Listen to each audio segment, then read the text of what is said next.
Hello everyone, before starting the video, I would like to share with you a very important information. We have launched GATE Non-Tech Test Series, जिसमें आपको maths plus aptitude के more than 30 test papers मिलेंगे. And not only that, you will be having free video lectures of maths and aptitude, which will have complete course coverage and explanation of important GATE questions. So if you are serious enough for GATE, you should not miss out this amazing deal for just ₹399. You can enroll in our test series by clicking on the link displayed on the description and on the first comment. So now let's move to our topic discussion.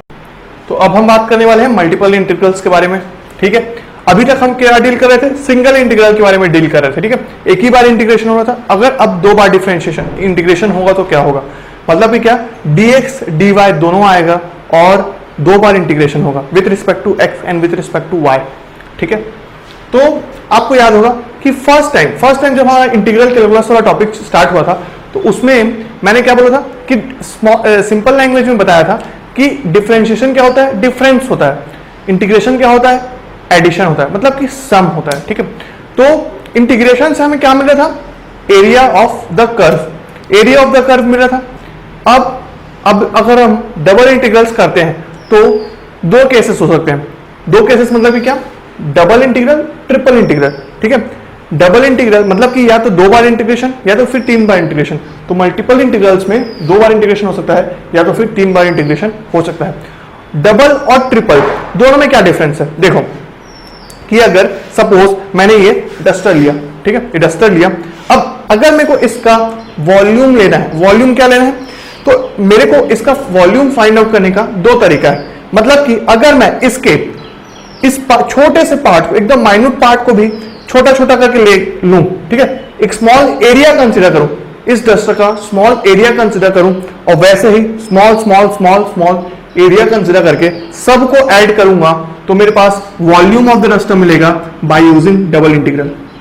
ठीक है, double integral थोड़ा सा अभी हम feel ले रहे हैं क्या होता है डबल और ट्रिपल इंटीग्रल. ठीक है, बेसिक आइडिया. और वैसे ही अगर मैं इस डस्टर का एक क्यूब लेता हूं, मतलब कि इसको वॉल्यूम्स में स्मॉल वॉल्यूम्स में डिवाइड करता हूं और सबसे छोटा वॉल्यूम लेता हूं और उसके बाद वैसे ही छोटे छोटे वॉल्यूम्स को लेकर सबको एक साथ ऐड करता हूं तो मेरे पास क्या आएगा? Triple integrals. ठीक है, तो दोनों से ही मुझे क्या मिलेगा? वॉल्यूम ऑफ द ठीक है, वॉल्यूम ऑफ द ऑब्जेक्ट मिलेगा. पर डबल इंटीग्रल में हम छोटे छोटे एरियाज को लेकर ऐड करते हैं. ट्रिपल इंटीग्रल्स में हम छोटे छोटे क्यूब मतलब कि वॉल्यूम को लेकर ऐड करते हैं. ठीक है, फिर थोड़ा सा बेसिक आइडिया हुआ कि सिंगल इंटीग्रल मतलब क्या होता है. सिंगल इंटीग्रल से हमें डायरेक्टली सिर्फ एरिया अंडर द कर्व मिलता है. डबल इंटीग्रल और ट्रिपल इंटीग्रल में हमें वॉल्यूम मिलता है. डबल इंटीग्रल में हम क्या करते हैं? छोटे छोटे एरिया को लेकर ऐड करते हैं, क्योंकि इंटीग्रेशन का मतलब क्या होता है? एडिशन होता है. और ट्रिपल इंटीग्रल में क्या करते हैं? छोटे छोटे वॉल्यूम्स को लेकर ऐड करते हैं. ठीक है, तो अगर मैं पहला फर्स्ट थिंग बताऊं कि अगर हम जैसे वेक्टर कैलकुलस में हम क्या बात बोलेंगे पता है? इसी डबल इंटीग्रल को वेक्टर इंटीग्रल में बोलेंगे. डबल इंटीग्रल को मैं लिखता हूं पहले.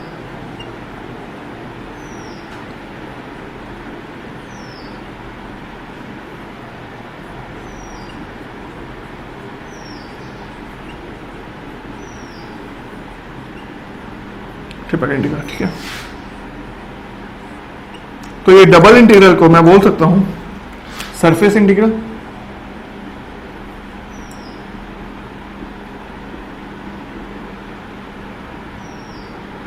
और या तो फिर ट्रिपल इंटीग्रल को बोल सकता हूं वॉल्यूम इंटीग्रल. ठीक है,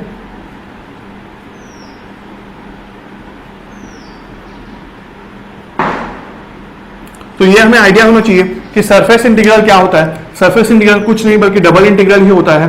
वॉल्यूम इंटीग्रल कुछ नहीं बल्कि ट्रिपल इंटीग्रल ही होता है. तो मैंने आपको सरफेस इंटीग्रल और वॉल्यूम इंटीग्रल का थोड़ा सा बेसिक आइडिया दे दिया. कैसे बेसिक आइडिया दिया? डबल इंटीग्रल और ट्रिपल इंटीग्रल के बारे में बात करके मैंने आपको सरफेस इंटीग्रल और वॉल्यूम इंटीग्रल के बारे में बेसिक आइडिया दे दिया. ठीक है, अब सपोज करो कि अगर मैं यहां पे एक फंक्शन ले रहा हूं. ठीक है, एक फंक्शन ले रहा हूं f ऑफ एक्स वाई. ठीक है, एक्स वाई, और इसका इंटीग्रेशन कर रहा हूं एक रीजन में. ये क्या है? आर क्या डिनोट कर रहा है? इसका रीजन में. ठीक है, दो बार इंटीग्रेशन हो रहा है with respect to dx dy होगा डेफिनेटली. ठीक है, पर अगर मुझे इसका इंटीग्रेशन करना है और किस रीजन में, रीजन मतलब कि क्या, लिमिट्स में, रीजन मतलब कि क्या, लिमिट। तो पहले मुझे इस फंक्शन का इंटीग्रेशन करने से पहले मुझे डिटरमाइन करने पड़ेगा इसका लिमिट्स क्या क्या होगा, मतलब कि क्या, x और y क्योंकि दो इंडिपेंडेंट वेरिएबल हैं, वो कैसे वेरी कर रहे हैं, ठीक है, कैसे वेरी कर रहे हैं वो मेरे को डिटरमाइन करना पड़ेगा। तो सपोज करो, ठीक है, सपोज करो कि मैं एक रीजन जो रहेगा वो रीजन को मैं डिफाइन कर रहा हूं, इस रीजन को डिफाइन कर रहा हूं कि ये रीजन जो है वो है bounded by, region is bounded bye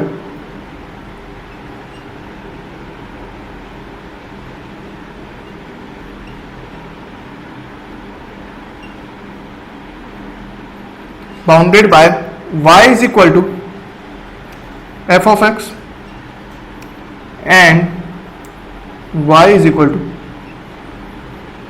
g of x, ठीक है। तो जो रीजन है हमारा वो बाउंडेड बाय है y is equal to f of x and y is equal to g of x। थोड़ा बहुत हमें समझ में आ रहा है, मतलब नहीं भी आ रहा है तो कोई दिक्कत की बात नहीं, अभी हम समझ जाएंगे। तो यहां पे एक मैं फंक्शन लेता हूं, चलो ठीक है, अब मैं इसको प्लॉट करता हूं पहले रीजन को, ये ठीक है। अगर मैं ये लिया y is equal to f of x, ठीक है, और ये कर्व कौन सा होगा, y is equal to g of x, ठीक है, y is equal to g of x। और मैं ये बोल रहा हूं कि जहां पे ये टच कर रहे हैं, इंटरसेक्ट कर रहे हैं ये पॉइंट्स, इसका वैल्यूज का नाम देता हूं,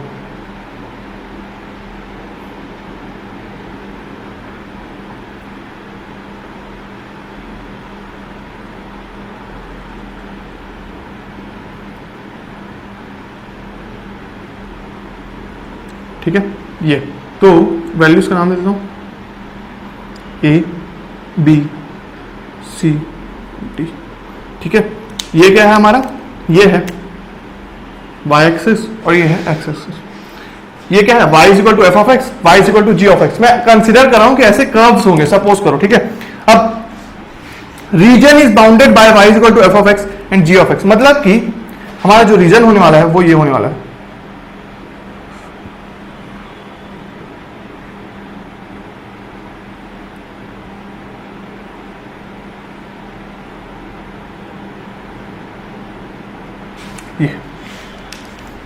ये है रीजन, ठीक है, यही है रीजन R, इसी को मैं लिख रहा हूं रीजन R। अब मुझे क्या बोल रहा है कि function f of x Y, function f of x Y, capital F of x Y का इंटीग्रेशन करो इस रीजन में, इस रीजन में इस फंक्शन का इंटीग्रेशन करो। तो इस फंक्शन का इंटीग्रेशन करने के लिए क्या क्या चीज हमें पता होना चाहिए। पहली बात तो ये कि जैसे मैंने लिखा कि वो रीजन जो है वो बाउंडेड बाय किस कर्व्स है, ठीक है। तो पहला स्टेप क्या था मेरा, मैंने आइडेंटिफाई किया कि रीजन किस कर्व से बाउंडेड है, ठीक है। रीजन को पहले मैंने डिफाइन किया कि भाई वो y of F X and y is equal to ji of X से बाउंडेड है, वो हमारा रीजन है। तो जैसे मुझे समझ में आया कि वो y is equal to ji of X and y is equal to F of X से बाउंडेड है, तो मैंने क्या किया, प्लॉट किया। प्लॉट क्यों किया, ताकि जैसे ही मेरे को ग्राफिकल व्यू पता चले तो मैं यहाँ पे मैं लिमिट्स के बारे में देख पाऊँ, ठीक है। तो ये जो लिमिट्स है, ये पॉइंट ऑफ इंटरसेक्शन, ठीक है, इसके बारे में बात कर पाऊँ, राइट। इसके बारे में जैसे ही मैं बात किया और फिर मैं रीजन देखा कि ये रीजन हो रहा है, अब मुझे समझ में आया कि ऐसा है। अब अगर मुझे इंटीग्रेशन करना है, अगर मुझे एफ ऑफ एक्स वाई का इंटीग्रेशन करना है तो दो तरीका है। दो तरीका कैसे है, देखो, आपने जेरोक्स मशीन देखा है, जेरोक्स मशीन में कभी आप देखेंगे कि जेरोक्स जब लेते हैं हम लोग तो देखना एक लाइट रहती है, लाइट, ठीक है, वो लाइट ऐसे करके पूरा पास होता है, स्कैन करता है पूरा उसको। वैसे ही यहाँ पे भी अगर इसका पूरा इस एरिया का इंटीग्रेशन करना है तो कैसे होगा पता है। सपोज करो वो लाइट है, या तो मैं ऐसा इंटीग्रेशन करूंगा, मतलब यहाँ पे एक स्कैनर लिया और उस स्कैनर को लाइट को मैं ऐसे मूव किया पूरा एरिया में,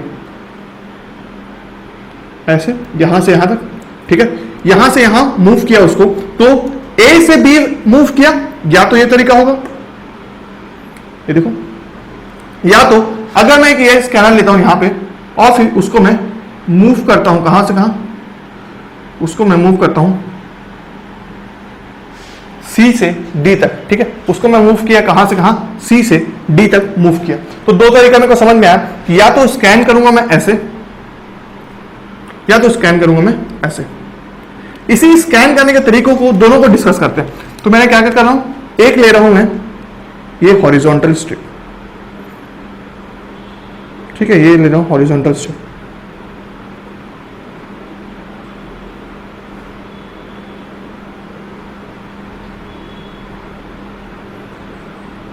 हॉरिजॉन्टल स्ट्रिप लिया।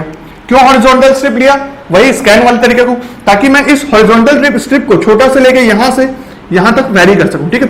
इसको मैं यहां से यहां वैरी करूंगा तो ये पूरा रीजन मेरा कवर हो जाएगा, राइट।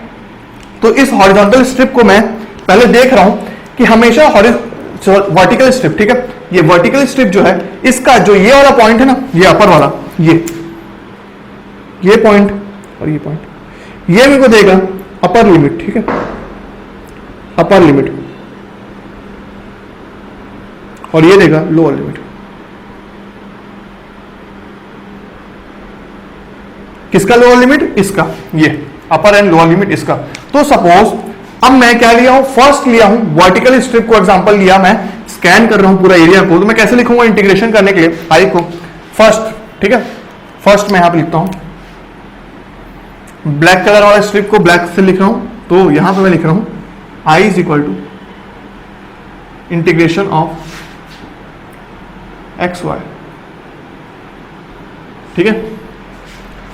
अगर मैं वर्टिकल स्ट्रिप ले रहा हूं, वर्टिकल स्ट्रिप ले रहा हूं, तो मैं पहले किसके टर्म्स पर इंटीग्रेट करूंगा, definitely with respect to y करूंगा, ठीक है, y के टर्म्स में इंटीग्रेट करूंगा पहले, क्योंकि देखो y वेरी कर रहा है, y वेरी कर रहा है इस लोअर लिमिट से लेकर इस लोअर लिमिट तक, ठीक है, ये dx, ठीक है, ये ऐसे कांस्टेंट है, ये ऐसे कांस्टेंट है, राइट। तो अब आप देखो इसका अपर लिमिट किस कर्व को टच कर रहा है, इसका अपर लिमिट टच कर रहा है y is equal to F of X है। तो इसका अपर लिमिट क्या होने वाला है, y is equal to F of X, ठीक है, और इसका लोअर लिमिट क्या होने वाला है, देखो लोअर लिमिट टच कर रहा है g ऑफ एक्स को, तो ये इसका होने वाला है g ऑफ एक्स, राइट। और वैसे ही अब ये लिमिट जो था, ये जो स्ट्रिप था वो कैसे वैरी करेगा, ये ऐसे ऐसे वैरी करेगा, ठीक है, यहां से यहां वैरी कर रहा है। तो मतलब कि वो कहां से कहां वैरी कर रहा है, ए से बी तक वैरी कर रहा है। तो ये लोअर लिमिट कहां है, ये, ठीक है। तो मतलब कि y अगर जो जैसे ही मैं वर्टिकल स्ट्रिप लिया, वर्टिकल स्ट्रिप लेते ही मैं देखा कि जो लोअर लिमिट था, मतलब कि y का जो फंक्शन, y जो ये लिमिट स्ट्रिप था y का वर्टिकल स्ट्रिप, वो उसका lower limit g of x था, ठीक है, g ऑफ x, और दूसरा जो अपर लिमिट था वो f ऑफ x था। और कैसे वेरी कर रहा था वो स्ट्रिप वेरी कर रहा था, वर्टिकल स्ट्रिप लाइक दिस, ऐसे, मतलब कि a से b तक, मतलब कि x axis was varying from a to b and y axis was varying from g of x to f of x, ठीक है। तो ये तरीका था फर्स्ट इस फंक्शन का इंटीग्रेशन करने का ओवर दिस रीजन, ठीक है, ये तरीका था। दूसरा स्ट्रिप का मैंने क्या बोला था, ये एग्जांपल लिया था कि अगर मैं सपोज ये स्ट्रिप ले रहा हूं, अब मैं क्या किया, अब मैं हॉरिजॉन्टल स्ट्रिप लिया,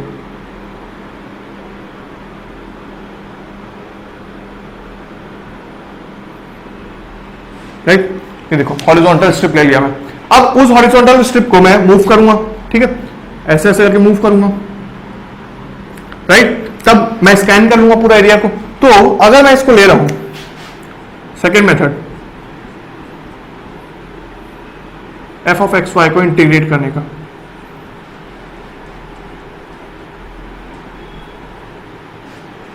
ठीक है, पहले वाले में क्या किया, मैं पहले विथ रिस्पेक्ट टू वाई किया, फिर सेकंड में एक्स के टर्म्स में इंटीग्रेट किया। अब मैं क्या कर रहा हूं, इसको रिप्रेजेंट कर इंटीग्रेट करने वाला हूं। पहले मैं किसमें, पहली बात तो ये कि यहां पे y कहां से कहां वेरी करेगा, देखो स्ट्रिप जो है ऐसे मूव कर रहा है, राइट, ऐसे ऐसे करके मूव कर रहा है, तो ऐसे मूव कर रहा है, इसका मतलब स्ट्रिप जो है लोअर लिमिट कहां से कहां वेरी कर रहा है, c से d वेरी कर रहा है। तो c से d वेरी कर रहा है, पहले c से d, और ये dy dx, ठीक है। तो y का मैंने लिख दिया c से d। अब इसका जो ये है ना, ये वाला पार्ट, ये देगा मेरा अपर लिमिट,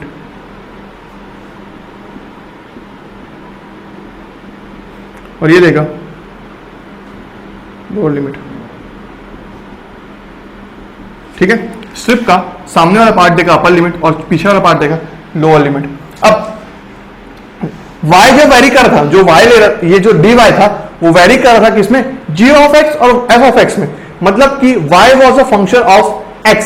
वैसे ही जब x के लिए निकालेंगे तो उस केस में वो होना चाहिए फंक्शन ऑफ y, ठीक है, फंक्शन ऑफ y। पर हमको तो क्या दिया हुआ था, y is equal to f of x and y is equal to g of x। तो मैं क्या करूंगा, जब भी मेरे पास ये फंक्शन होगा, मतलब कि क्या, ये जब कर्व्स होंगे तो पहले मैं x को y के टर्म्स में लिखूंगा, तभी लिमिट लिखूंगा। तो उसको मैं लिख सकता हूं कि ये जो होने वाला है, ये क्या होने वाला है, ये होगा f ऑफ इनवर्स y, ठीक है।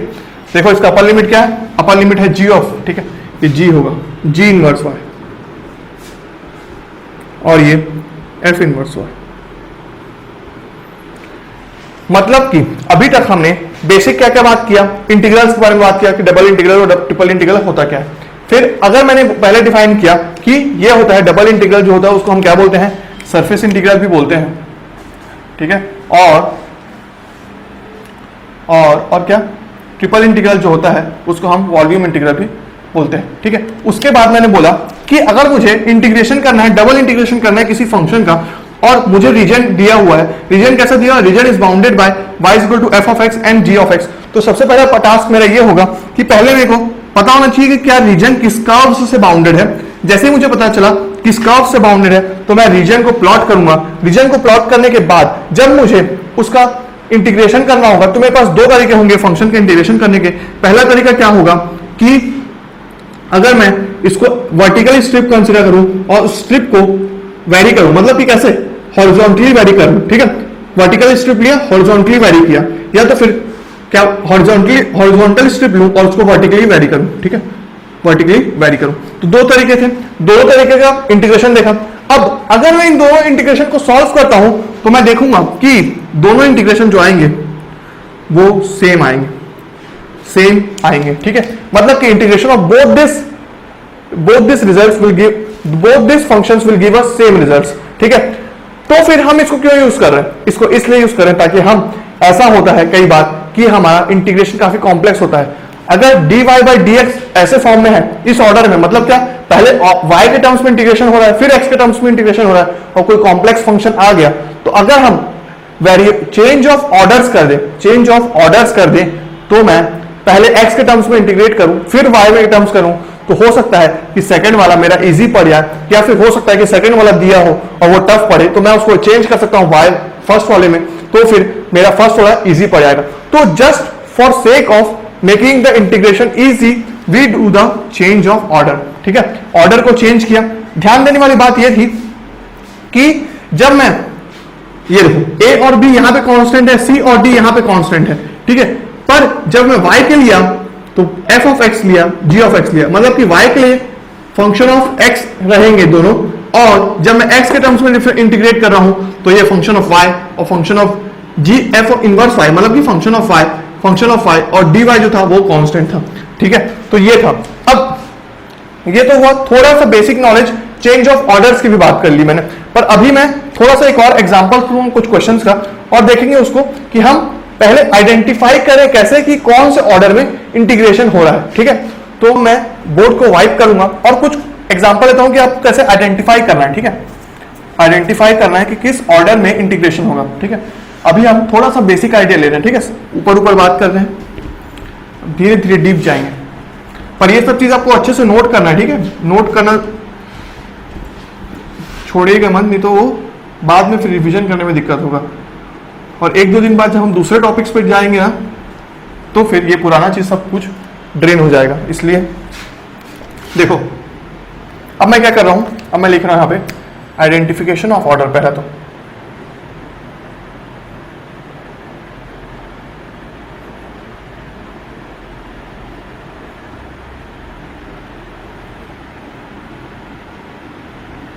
राइट,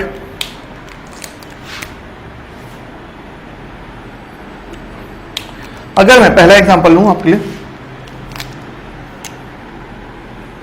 पहला example double integration of A B C D F of x Y D X D Y. ठीक है, दूसरा एग्जांपल लेता हूँ, ए से बी,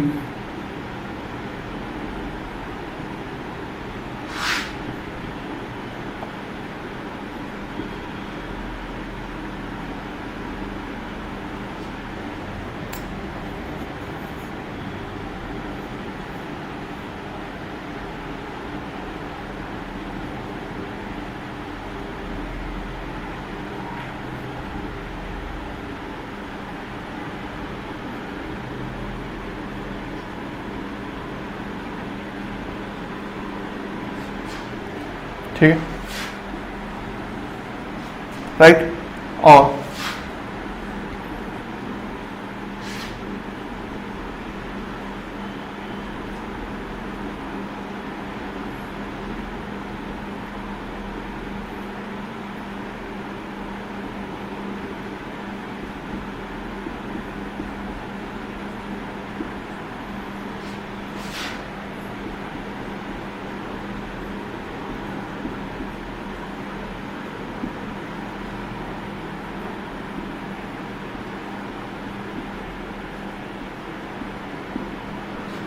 ठीक है, 4 एग्जांपल लिया हूं आपके सामने। तो इसमें अब पहले अभी तक जितना बात किया हमने उसमें मैंने क्या बोला कि जब भी इंटीग्रेशन करा था y के रिस्पेक्ट में तो फंक्शन ऑफ x था, या तो क्या हो सकता है कि वो कांस्टेंट रहे, तो वही चीज हम कंसीडर करने वाले हैं। यहां पे देखो a से b, c से d, इंटीग्रेशन किसके टर्म्स में हो रहा है, dx और dy। तो यहां पे मैं देख रहा हूं कि जो ये a और c है ये दोनों है, लिमिट्स जो है, लिमिट्स क्या है, कांस्टेंट, कांस्टेंट्स। ठीक है, अगर लिमिट्स कांस्टेंट है ना तो जिस ऑर्डर में इंटीग्रेशन दिया हुआ है उस ऑर्डर में कर लेना, या तो फिर अगर आप क्या करोगे, देखो यहां पे अगर आप इसको ब्रेक करोगे तो भी चल जाएगा, या तो फिर अगर आप इसके टर्म्स में पहले इंटीग्रेट करोगे दूसरे के टर्म में पहले बाद में इंटीग्रेट करोगे तो भी चल जाएगा।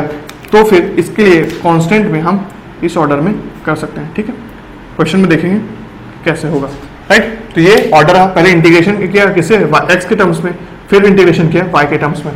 मतलब सपोज 1 2 3 4 रहा, एक्स वेरी कर रहा है कहां से, 1 से 2, और सी का वाई कहां से वेरी कर रहा है, 3 से 4। तो आप या तो आप वाई के टर्म्स में पहले इंटीग्रेट करो या तो एक्स के टर्म्स में कर लो, दोनों से सेम रिजल्ट मिलेगा क्योंकि सब कॉन्स्टेंट्स हैं। इवेंचुअली कॉन्स्टेंट ही रिजल्ट आएगा जब आप लिमिट पुट करोगे तो। फिर पर अब अगर यहां पे ऐसा है कि देखो यहां पे आपका जो लिमिट्स है वो क्या है, वेरिएबल्स है।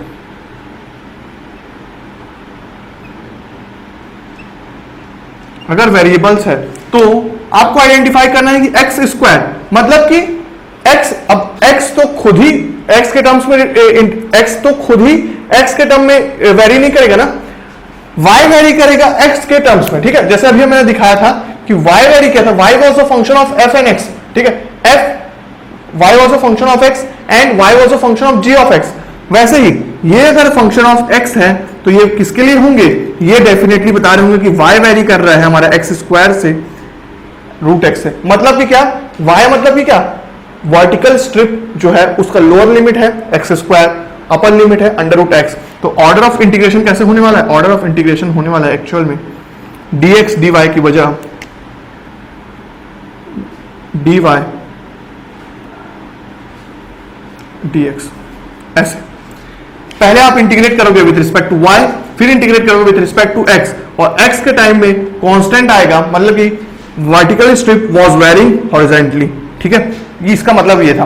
अब अगर यहाँ पे x y dy dx dy dz है और कांस्टेंट है, पूरे के पूरे कांस्टेंट है, तो इसमें भी आप किसी भी ऑर्डर में करो कोई मैटर नहीं करता। ठीक है, हमको सतर्क और सावधान किसमें रहना है, सिर्फ और सिर्फ वेरिएबल्स के केस में। अब देखो यहां पे वेरिएबल्स है, वेरिएबल्स है dx dy dz दिया है, पर वेरिएबल्स कैसे हैं, x plus y, x square and constant. अब अगर ये x प्लस वाई है, मतलब कि x और y खुद ही के रिस्पेक्ट में थोड़ी वेरी करेंगे, राइट, या तो वो कांस्टेंट होंगे या तो कोई और फंक्शन होगा जो x एंड y के टर्म्स में वेरी कर रहा होगा। तो इसका मतलब जो डेफिनेटली x और y के टर्म्स में वेरी कर रहा है वो है dz। तो पहले हमारा फंक्शन का इंटीग्रेशन होगा with respect to z, with respect to z होगा, तब जो z होगा वो x प्लस वाई और x माइनस वाई में वैरी होगा, ठीक है। फिर एक्स स्क्वायर रूट एक्स मतलब कि क्या, फिर y आ रहा होगा, ठीक है। फिर लास्ट में x आ रहा होगा।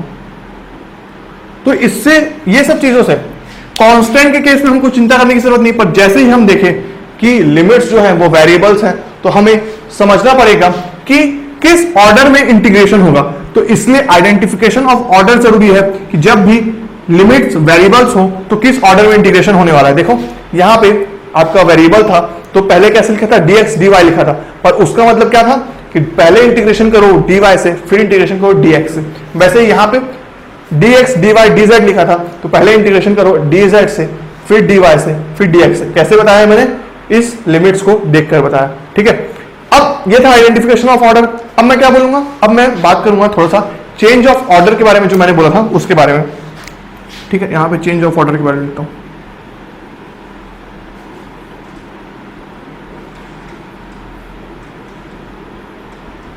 ठीक है। अब अगर मेरे को ऑर्डर चेंज करना है, मान लो ऑर्डर चेंज करना है तो मैं राइट पहला क्या था, अभी हमने देखा था जब मैं y equal to F of x लिया था, y equal to ji of x लिया था, तो फर्स्ट स्टेप क्या था, फर्स्ट स्टेप था आइडेंटिफिकेशन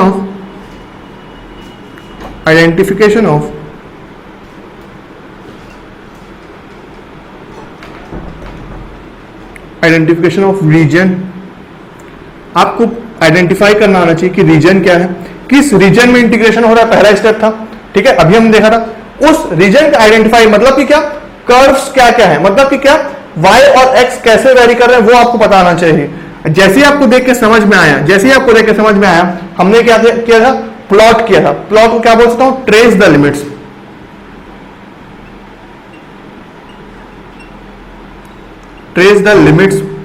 या तो फिर क्या बोल सकता हूं, लिमिट्स को और बोल सकता हूं ट्रेस द बाउंड्रीज, या तो फिर और क्या बोल सकता हूं, प्लॉट और प्लॉट द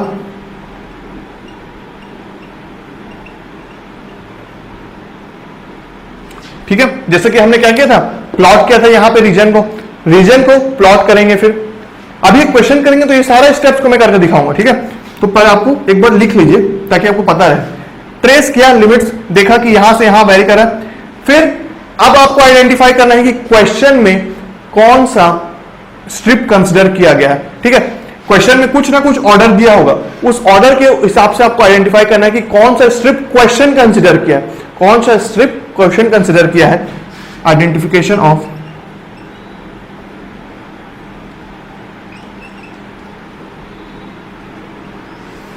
स्ट्रिप, ठीक है। स्ट्रिप को कंसिडर किया आपने, फिर हमें क्या करना है, और चेंज करना है ऑर्डर को। ऑर्डर को क्यों चेंज करना है, क्योंकि हमें पता चलेगा अभी न्यूमेरिकल्स में कि अगर हम ऑर्डर चेंज करते हैं तो कुछ क्वेश्चंस इजीली सॉल्व हो जाएंगे instead of solving in the same order, क्योंकि हमको पता है कि आंसर तो भाई सेम आने वाला है जब दोनों का, तो क्यों ना इजी वे में जाए, ठीक है। अब फोर्थ क्या रहेगा, जैसे हमने आइडेंटिफाई कर लिया स्ट्रिप को, सपोज वर्टिकल स्ट्रिप है, मतलब वर्टिकल स्ट्रिप हॉरिजॉन्टली मूव कर रहा है, ट्रेस कर रहा है पूरा रीजन को, तो मैं देख रहा हूं कि भाई इसको सॉल्व करने में बहुत कॉम्प्लेक्स पड़ रहा है, तो मैं क्या कर सकता हूं कि हॉरिजॉन्टल स्ट्रिप लेता हूं और इसको ट्रेस कर देता हूं वर्टिकली, तो मेरा इंटीग्रेशन अगर इजी हो रहा है तो क्यों ना मैं उस मेथड से जाऊं। तो मुझे क्या करना है, अब क्या करना है, चेंज करना है लिमिट, चेंज करना है strip, change the strip.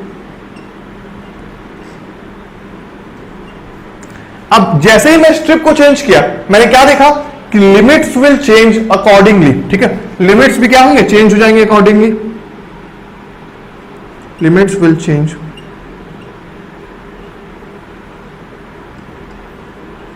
accordingly,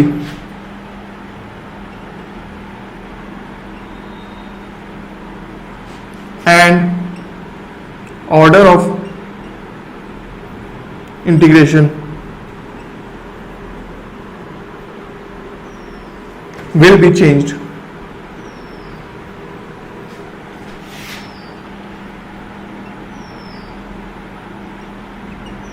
Will be changed, ठीक है। तो ये अभी ना अब हम न्यूमेरिकल करेंगे और ये सब चीजों को एकदम अच्छे से और अच्छे से ग्रास्प करेंगे, ठीक है। तो ये थोड़ा सा सरफेस लेवल में बात था, कॉन्सेप्ट थोड़ा थोड़ा समझे, नहीं भी समझे कोई दिक्कत की बात नहीं, अभी हम न्यूमेरिकल करेंगे, उसको पूरा अच्छे से कैरी करेंगे, ठीक है। तो चलते हैं हमारे फर्स्ट क्वेश्चन की ओर। तो ये हमारे सामने फर्स्ट क्वेश्चन है। देखो इसमें देखो e to the power x square है, e to the power x square है। फर्स्ट इंटीग्रेशन किससे हो रहा है? With respect to x and then integration is with respect to y। Correct है?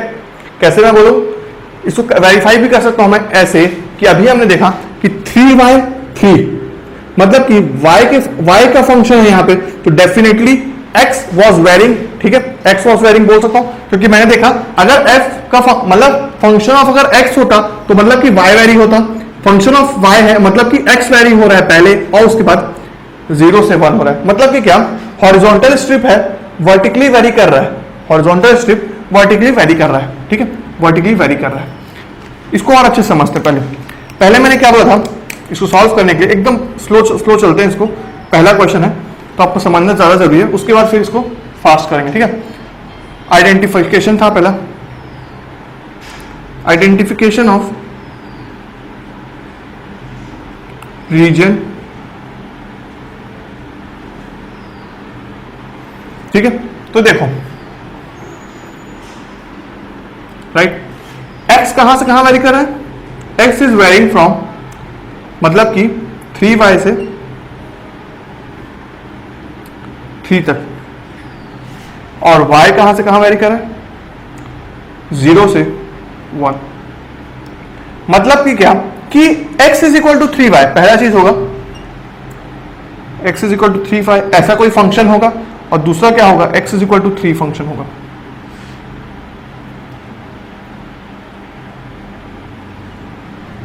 और दूसरा ये क्या है? y इज इक्वल टू 0, और ये क्या है? y is equal to 1। ठीक है, ये अब एक एक चीज को ना, एक एक चीज को फंक्शन, जैसे मैंने क्या लिखा था f of x g of x लिखा था ना फर्स्ट वाले में, वैसे ही मैं प्लॉट करने वाला हूं इसको। देखो यहां पे मैं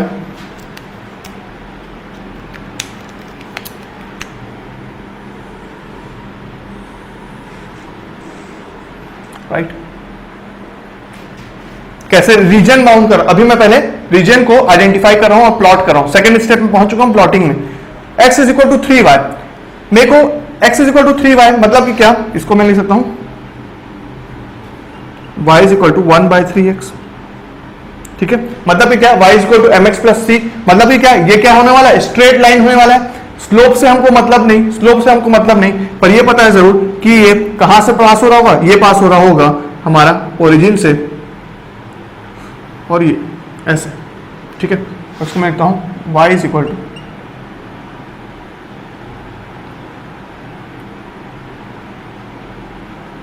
x इज इक्वल टू 3 वाला लाइन। ठीक राइट, ये नेक्स्ट थिंग क्या है? x is equal to 3, x is equal to 3 मतलब कि क्या, ये हो गया 1 2 और 3 मान लो इधर। ठीक है, तो ये line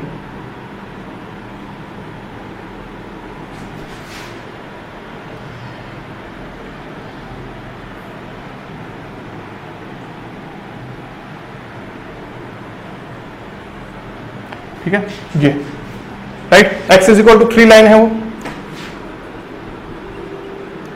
x is equal to 3 मतलब कि कांस्टेंट रहेगा, x कांस्टेंट रहेगा मतलब कि क्या, it is parallel to y axis. ठीक है, वैसे ही y इज इक्वल टू 0 मतलब कि क्या, y इज इक्वल टू 0 मतलब कि x axis, y is equal to 0 की मतलब कि क्या, x एक्सिस। इस पूरे रीजन में y क्या हो रहा है? 0 हो रहा है। ठीक है, ये पूरा x एक्सिस करेक्ट है। नेक्स्ट थिंग क्या है? y is equal to 1, y is equal to 1। अब देखो x is equal to 3y, ये दोनों पॉइंट पहले मेरे को ये बताओ कि ये दोनों चीज इंटरसेक्ट कहां पे कर रहे होंगे? ये पॉइंट का इंटरसेक्शन बताओ। x इज इक्वल टू 3, यहां पे क्या होने वाला है? x की वैल्यू 3 होने वाली है, मतलब कि क्या, ये जो वैल्यू होने वाली है ये क्या होने वाली है? y is equal to 1। ठीक है, ये वैल्यू होने वाली है y 1, और यहीं पे y इज इक्वल टू 1 एक और लाइन है हम लोग को, एक और लाइन है। ठीक है, तो अब ये पूरा का पूरा रीजन आ गया। अब हमें पहचानना है भाई कि कौन से रीजन में होगा, क्या ये वाला होगा या फिर ये वाला होगा। ठीक है, या तो फिर ये वाला होगा या तो फिर ये वाला होगा। अब बताओ कौन से रीजन से बाउंडेड होना चाहिए वो चीज।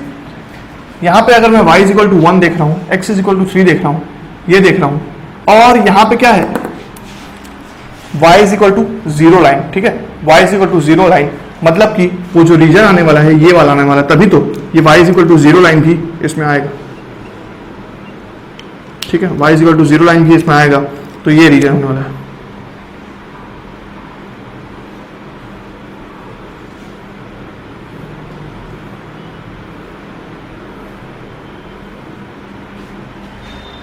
ठीक है,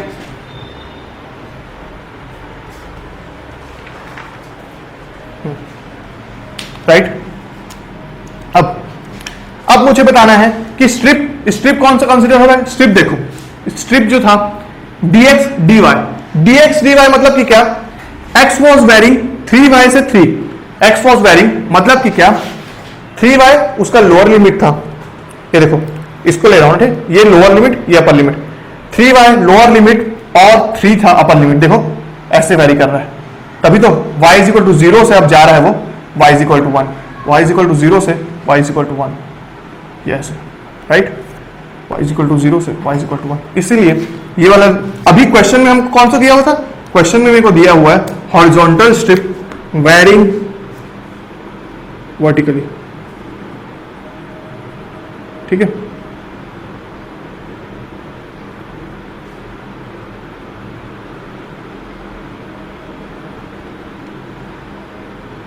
ये दिया हुआ है, ठीक है, ये अब मुझे क्या करना है, ऑर्डर को चेंज करना है। क्यों ऑर्डर को चेंज करना है भाई, क्योंकि आप ही सोचो e to the power x square को अगर मैं इंटीग्रेट करूंगा कॉम्प्लेक्स हो जाएगा, उसके बाद फिर 3y डालूंगा, फिर dy करूंगा तो कॉम्प्लेक्स हो जाएगा। अगर मैं ऑर्डर चेंज कर दूं, अगर मैं ऑर्डर चेंज कर लूं मतलब कि क्या, मैं अगर मैं एक वर्टिकल स्ट्रिप ले लेता हूं और पूरा ऑर्डर को चेंज कर देता हूं, पूरा ऑर्डर को चेंज करता हूं मतलब क्या, वर्टिकल स्ट्रिप को लेकर हॉरिजॉन्टली स्कैन कर देता हूं, तो फिर मेरा क्या होगा, ऑर्डर कैसे चेंज होगा। इसी चीज को मैं लिख सकता हूं, आई को यहां पे लिखता हूं, आई को मैं लिख सकता हूं वेरिंग राइट dy dx, ठीक है। अब मैं करना चाह रहा हूं with respect to y first and then with respect to x, ठीक है, फंक्शन एज इट इज है, y से पहले इंटीग्रेट करना चाह रहा हूं, तो पहले मुझे यहां पे क्या लिखना पड़ेगा, फंक्शन ऑफ x रहना पड़ेगा। Function of x lower limit क्या है, जीरो, अपर लिमिट क्या टच कर रहा है, x is equal to 3y मतलब कि y is equal to x by 3, ठीक है। वैसे ही x कहां से कहां वेरी कर रहा है, 0 से 3 तक जाएंगे हम, तो 0 से 3, देखो अब इंटीग्रेशन चेंज हो चुका है। क्यों किया इंटीग्रेशन चेंज, देखो करके दिखाता हूं इसको सॉल्व। अगर मैं e टू द पावर 0 से 3 और e to the power x by 3 e to the power x square by 2 लिया, इसको मैं इंटीग्रेट किया विद रिस्पेक्ट टू y, फिर dx, तो इंटीग्रेट ये क्या हो जाएगा, कांस्टेंट हो जाएगा, क्योंकि फंक्शन ऑफ x हो गया, तो कांस्टेंट जैसे ही होता है, कांस्टेंट जैसे ही होता है तो इसका रिजल्ट क्या आएगा, e to the power x square, ये क्या हो जाएगा y x बाय 3 0 dx, ऐसा हो जाएगा, करेक्ट। तो इसको सॉल्व करूंगा मैं, तो ये आएगा इंटीग्रेशन 0 से 3 e to the power x square और x बाय 3 dx। अब अगर मैं x स्क्वायर को t पुट कर दूं, x स्क्वायर को t पुट कर दूं तो क्या आ जाएगा, 2x dx is equal to dt हो जाएगा, ठीक है। तो x dx dt क्या हो गया, x dx किसके इक्वल हो गया, dt बाय 2, तो यहां पे हमारा इंटीग्रेशन चेंज हो जाएगा 1 बाय 3 0 से 3 e to the power x square और x dx बन गया dt बाय 2, ये करेक्ट है। अब ये क्या हो गया 1 by 6 e to power t का integration e to the power t, और ये आ गया 0 से 3, ठीक है। 3 कैसे, 3 नहीं होगा, x स्क्वायर वेरी कर रहा है 0 से 3, तो t कहां से वेरी करेगा, t वेरी करेगा 0 से 9, ठीक है। जब x की वैल्यू 3 होगी तो t की वैल्यू होगी 9, तो ये हो गया, ठीक है। अब मैं इसको सॉल्व किया तो मेरे पास आ गया e to the power 9 minus 1, right. Exam में कभी गलती मत करके आ जाना कि e to the power 0 put किए तो 0 को 1 लिख के आ जाए तो e to the power 9 by 6 आ जाएगा, ऐसे नहीं, e टू द पावर 0 1 होगा तो वहां पे आपका इंटीग्रेशन का वैल्यू आएगा, इस पूरे इंटीग्रेशन का वैल्यू आएगा 1/6 e to the power 9 - 1। तो इस क्वेश्चन में मैंने आखिर किया क्या इस क्वेश्चन में, इसमें मेरे पास इंटीग्रेशन गिवन था, मैंने देख के ही बता दिया कि भाई अगर मैं पहले x के टर्म्स में इंटीग्रेशन करता हूं तो मेरा इंटीग्रेशन कॉम्प्लेक्स हो जाएगा। आप खुद ही ट्राई करके देखना, e to the power x² का इंटीग्रेशन करो पहले x के टर्म्स में फिर y के टर्म्स में, कॉम्प्लेक्स हो जाएगा। तो मैंने क्या सोचा कि चलो चेंज ऑफ ऑर्डर करता हूं, क्योंकि रिजल्ट तो इवेंचुअली सेम ही आने वाला है। तो चेंज ऑफ ऑर्डर कैसे करूंगा, पहले मैं ये रीजन को आइडेंटिफाई करूंगा कि रीजन कहां से कहां हो रहा है, कौन सा टर्म x और y कहां से कहां वेरी कर रहा है। तो मैंने आइडेंटिफाई किया कि वो जो रीजन था वो किस कर्व से बाउंडेड था। तो ये देखो कर्व्स के हर कर्व्स को लिखा, सारे क्या थे, x = 3y, x = 3, y = 1, y = 0, चारों के चारों क्या है, लाइंस है, ठीक है, चारों के चारों क्या है, लाइंस है। देखो y = 3, ये वाला था x = 3y, x = 3, y = 0, y = 1, इन चारों से बाउंडेड कौन सा रीजन है, ये वाला। इस रीजन को मैंने कैसे पहचाना, y = 0 से भी बाउंडेड होना चाहिए। और फिर उसके बाद जैसे मुझे पता चला कि ये रीजन है, तो मैंने क्या देखा कि क्वेश्चन में कौन सा स्ट्रिप को कंसीडर किया था, हॉरिजॉन्टल स्ट्रिप। कैसे, तभी तो ये x = 3 था अपर लिमिट और लोअर लिमिट था 3y, और इस हॉरिजॉन्टल लिमिट को वर्टिकली ट्रेस कर रहा था वो, तो 0 से 1 वेरी कर रहा था वो, 0 से 1 वेरी किया। फिर मुझे क्या करना था, चेंज ऑफ ऑर्डर करना है, तभी तो इंटीग्रेशन इजी होगा। चेंज ऑफ ऑर्डर के लिए मैंने ब्लैक स्ट्रिप लिया, मतलब कि क्या, वर्टिकल स्ट्रिप लिया। अब वर्टिकल स्ट्रिप को मैं हॉरिजॉन्टली मूव कर सकता हूँ। हॉरिजॉन्टली मूव करने के लिए पहले क्या होगा, लोअर लिमिट, मतलब कि क्या, पहले अब इंटीग्रेशन होगा with respect to y, with respect to y के लिए फंक्शन ऑफ x होनी चाहिए ये दोनों, तो 0 से x/3 तक हुआ। और फिर उसके बाद dx कहां से कहां वेरी करेगा, dx देखो ऐसे यहां से यहां वेरी करेगा, तो 0 से 3 तक जाएगा, तब जाके ये पूरा एरिया ट्रेस हो पाएगा। तो 0 से 3 हुआ। अब मुझे इसका इंटीग्रेशन करना था, जैसे ही मेरे पास फंक्शन ये बचा, अब हमारे पास खेल आसान हो गया। क्यों, क्योंकि x²/2 ये फंक्शन ऑफ x है, फंक्शन ऑफ x को इंटीग्रेट करना है with respect to y। With respect to y मतलब कि क्या, कांस्टेंट की तरह बिहेव करेगा वो, कांस्टेंट की तरह बिहेव किया। अब क्या आएगा यहाँ पे, मतलब कि ये कांस्टेंट हो गया, आएगा हमारे पास 1, ठीक है, 1 का इंटीग्रेशन करेंगे तो y बचेगा, तो y x⁻³ 0, तो ये क्या हो गया, x⁻³ आया, x⁻³ आया। और फिर इसके बाद मैंने क्या किया, सब्स्टिट्यूशन किया, सब्स्टिट्यूशन के बाद पूरा खेल आसान हो गया। तो ये था पूरा इंटीग्रेशन का पूरा स्टोरी। ये क्वेश्चन बेसिक था आपको बिल्डअप करने के, इसलिए मैंने इसको कंसीडर किया। अब मैं थोड़ा सा कॉम्प्लेक्स को क्वेश्चन को डील करूंगा, और इतने सारे पॉइंट को डील करने के बजाय अब मैं डायरेक्टली शूट करूंगा सॉल्यूशन की ओर। तो ये है हमारा सेकंड क्वेश्चन, ठीक है। अभी हम जैसे change of order of integration का सिग्निफिकेंस देख रहे हैं, उस सिग्निफिकेंस को हम इस क्वेश्चन से काफी अच्छे से समझ सकते हैं, ठीक है। देखिए, इवैल्यूएट, रीजन दिया हुआ है, ठीक है, डबल इंटीग्रेशन करना है, रीजन आर दिया हुआ है, कैसा रीजन है ये, DA, where R is region shown below, ठीक है, रीजन ये है हमारा। इस रीजन में हमें e to the power y to the power 4 को इंटीग्रेट करना है, कितने टाइम्स, 2 टाइम्स, राइट। अब ये DA का मतलब क्या है, DA का मतलब क्या है, इसको मैं यहां पे लिखता हूं, ठीक है। DA मतलब आप अभी आगे में पढ़ेंगे कि DA is nothing but dx into dy, ठीक है, dx इंटू dy, मतलब कि इस इंटीग्रेशन को मैं 2 तरीके से लिख सकता हूं, ये dx dy और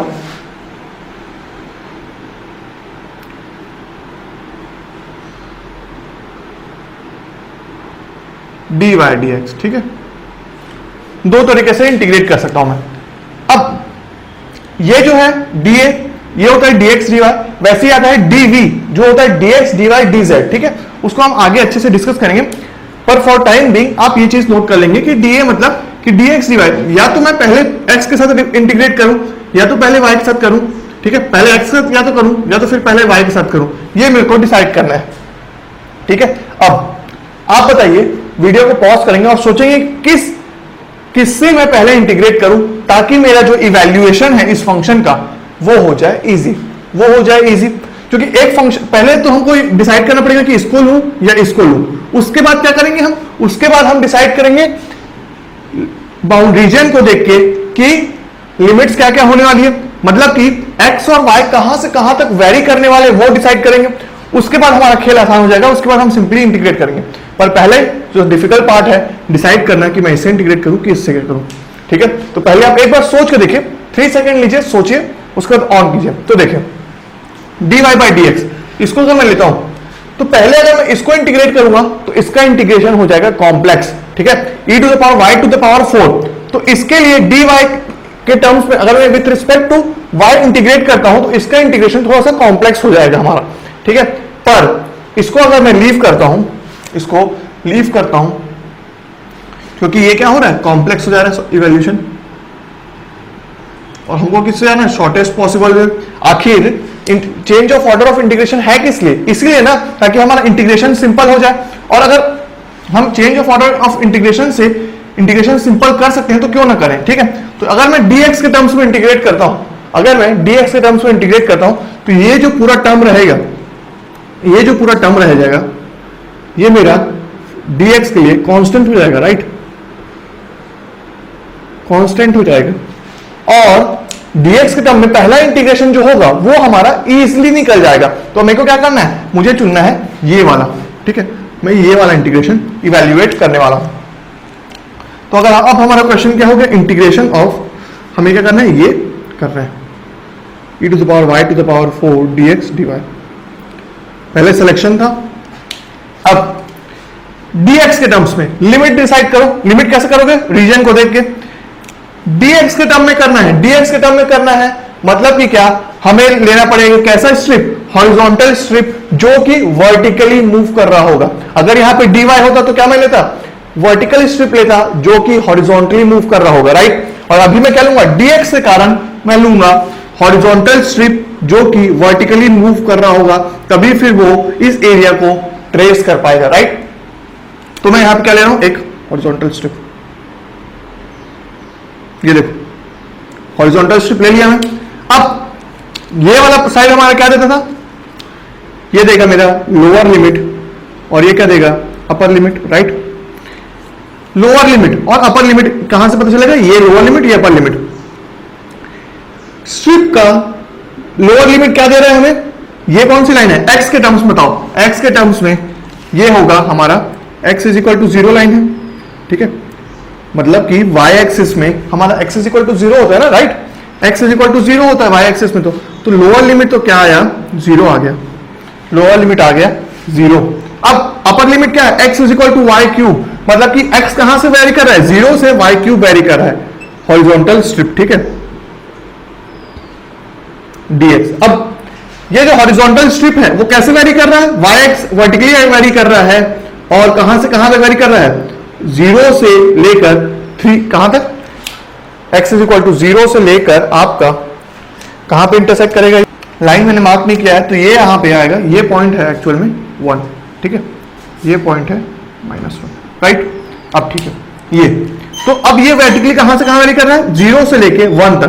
तो हमारा जो वर्टिकल dy का एक्सिस क्या हुआ, 0 से लेके ये। अब तो खेल बहुत आसान हो गया, क्यों, क्योंकि अगर मैं dx के टर्म्स में इंटीग्रेट करता हूं तो मेरे पास क्या आने वाला है, x आने वाला, e टू द पावर 4 बाहर आ गया, और बचा क्या, ये dy वाला टर्म्स बच गया। dx के साथ मेरा क्या आया था, dx के टर्म्स में x आया जो वेरी कर रहा था 0 से y क्यूब तक, ठीक है। तो उसको अगर मैं सॉल्व कर रहा हूं तो मेरे पास क्या आ रहा है, e to the power y cube, sorry y4 y cube, और अब क्या करना है, dy, राइट, जो कि कहां से कहां वेरी कर रहा है, 0 से लेके 1, करेक्ट है। अब तो खेल आसान हो गया भाई, बस क्या करना है, y4 को अगर मैं t सब्स्टिट्यूट करता हूं, y4 को अगर मैं t सब्स्टिट्यूट करता हूं तो e to the power t हो जाएगा, और 4y क्यूब हमारा क्या हो जाएगा, 3, एक मिनट लिख के दिखा देता हूं आपको मैं, y4 अगर मेरा हो गया t, ठीक है, y4 होगा अगर t, तो 4y cube dy will be equal to dt, right. बस तो अब मेरे को क्या करना है, y क्यूब dy का वैल्यू निकालना है। This implies y cube dy is equal to dt by 4, right. तो बस अब मुझे क्या करना है, यहां पे सॉल्व करना है, और et का इंटीग्रेशन तो क्या होगा, et ही होगा, और y अगर 0 होता है तो t भी 0 होगा, 1 होता है तो भी t 1 होगा। तो इसका क्या करना है, इंटीग्रेशन करना है 0 से 1 dt, बस। और यहां पे क्या जा रहा है, यहां पे आ जाएगा सामने में 1/4, करेक्ट है, ठीक। अब यहां पे क्या करने वाला हूं मैं, मल्टीप्लाई। सॉल्व करूंगा अगर मैं 0 से 1 e टू द पावर 0 से 1, दैट इज ये हो गया आपका 1/4, ठीक है, 1/4 e माइनस 1, ठीक है। e to the power 0 is nothing but 1। अब इंपॉर्टेंट पॉइंट आ गया, कितना आएगा इसका वैल्यू, जो भी आए, पर क्या ये हमारा integration of all this function है? मतलब कि अगर आप रीजन देखोगे तो मैंने क्या बोला कि स्ट्रिप मैंने लिया यहां पे और वेरी करा हुआ है कहां से, 0 से 1, पर हमारा जो रीजन था वो तो पूरा ये है ना, वो तो पूरा ये है, ये पूरा का पूरा है। और मैंने कहां से कहां लिमिट लिया था, 0 से 1 लिया था, मतलब कि मैंने कंसीडर किया था 0 से यहां तक बस। तो एक्चुअल में मुझे क्या करना पड़ेगा, ये जो आंसर आ रहा है इसमें करना पड़ेगा मल्टीप्लाई बाय 2, तभी तो ये एरिया और ये एरिया इक्वल है। तब मैं अगर मल्टीप्लाई बाय 2 करता हूं तो मेरे पास ओवरऑल कितना इंटीग्रेशन का रिजल्ट होगा वो आएगा, ठीक है। तो मैं यहां पे लिखूंगा 2 इंटू राइट, 2 इंटू राइट, फिर इंटू 2, ये फिर ये क्या हो गया,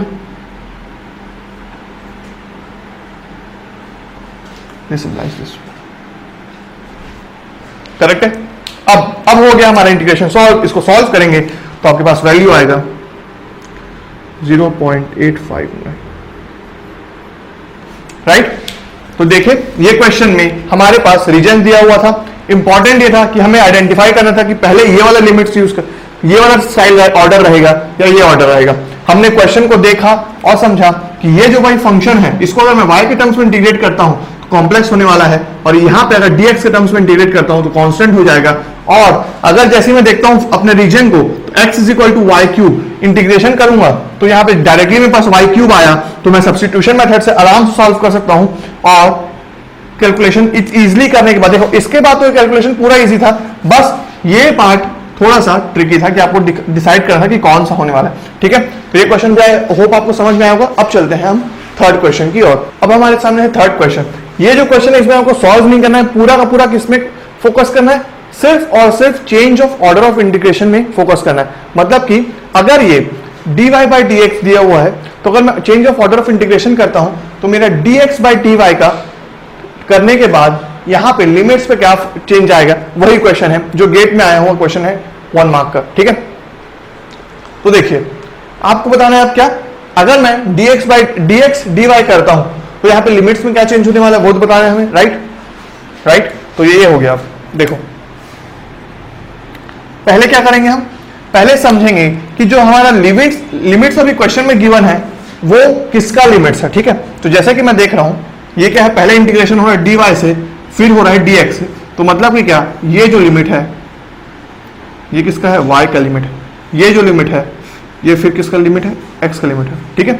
ऑर्डर देख के मैं बताया कि ये y का लिमिट है, ये x का लिमिट है। मतलब कि क्या, कि जो y है मेरा वो कैसे वेरी कर रहा है, x स्क्वायर से वेरी कर रहा है 2 माइनस एक्स तक, ठीक है। और जो x है वो कैसे वेरी कर रहा है, 0 से लेके 1 तक जा रहा है। इसका मतलब क्या, इसका मतलब ये कि डेफिनेटली y है, dy है पहले, इसका मतलब ये कि हमने वर्टिकल स्ट्रिप कंसिडर किया होगा क्वेश्चन में और उसको हॉरिजॉन्टली मूव करवा रहे होंगे ताकि पूरा का पूरा function f of x y region को ट्रेस कर पाए, राइट। यही हो रहा होगा कि नहीं। तो मतलब कि मैं यहां से बोल सकता हूं कि क्वेश्चन में वर्टिकल स्ट्रिप कंसिडर्ड है।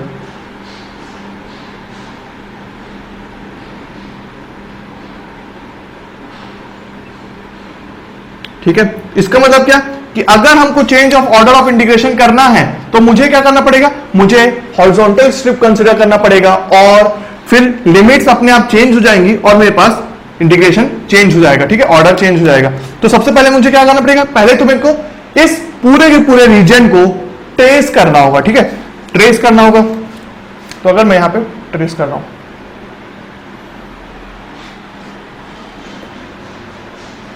y एक्सिस x एक्सिस, ठीक है।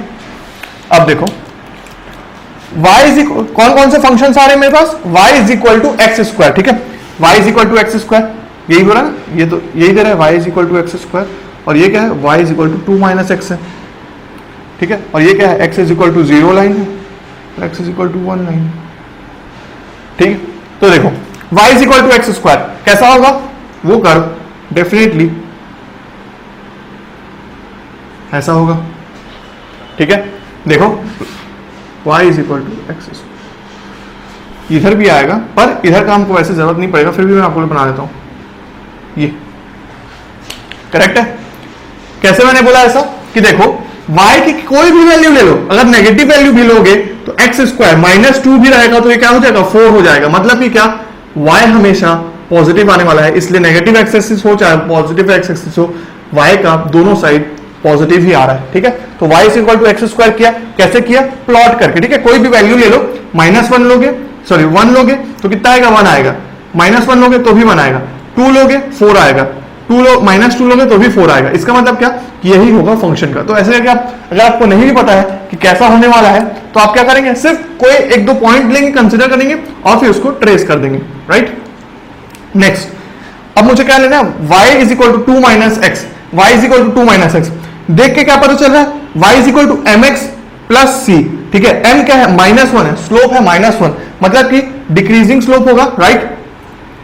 अगर वो भी नहीं क्लिक कर रहा है आपको, तो आप क्या करोगे, y is equal to 0 put करोगे, y is equal to 0 put करोगे, यहां पे देखो y is equal to 0 put करोगे तो आपके पास आएगा x इज इक्वल टू 2, और अगर x को 0 पुट करोगे तो आएगा आपके पास y इज इक्वल टू 2, ठीक है। यहां पे लिख देता हूं y इज इक्वल टू 0, यहां पे लिख देता हूं x इज इक्वल टू 0, ठीक है। ऐसा हम करते थे 11-12 में डायरेक्टली लाइन को ट्रेस करने के लिए। तो अगर मैं यहां पे लाइन बना रहा हूं, x is equal to 2 point ये, और y is equal to 2 point ये, तो हमारा जो लाइन होगा वो कैसा होगा, ऐसा, ठीक है, ऐसा, ठीक है। ये पॉइंट प्रिंटर्स है, ये राइट, और ये कैसा है, y is equal to 2 minus x वाली लाइन हो गई। मैं आपको सिखा रहा हूं कि कैसे हम पूरा प्लॉट कर रहे हैं रीजन को, राइट। अब यहां पे जो इंटरसेक्शन हो रहा है, ये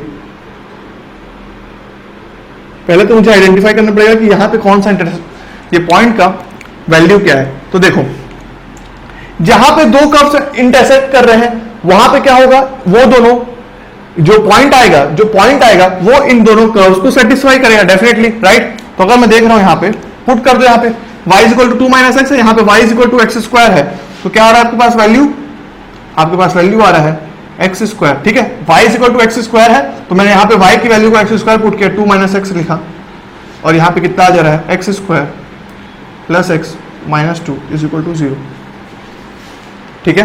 अब क्या इसको मैं सॉल्व कर लेता हूँ, सॉल्व करता हूँ तो -1 प्लस माइनस x की वैल्यू क्या क्या आने वाली है, x is equal to -1 b square, ठीक है, b स्क्वायर माइनस 4ac माइनस b plus minus b square minus 4ac, 4 मतलब कि क्या, 4 टू 8 प्लस, राइट, अपॉन 2, ये, ठीक है। तो इसको सॉल्व कर रहा हूं मैं, तो मेरे पास क्या आ रहा है, -1 प्लस माइनस 3/2, ठीक है।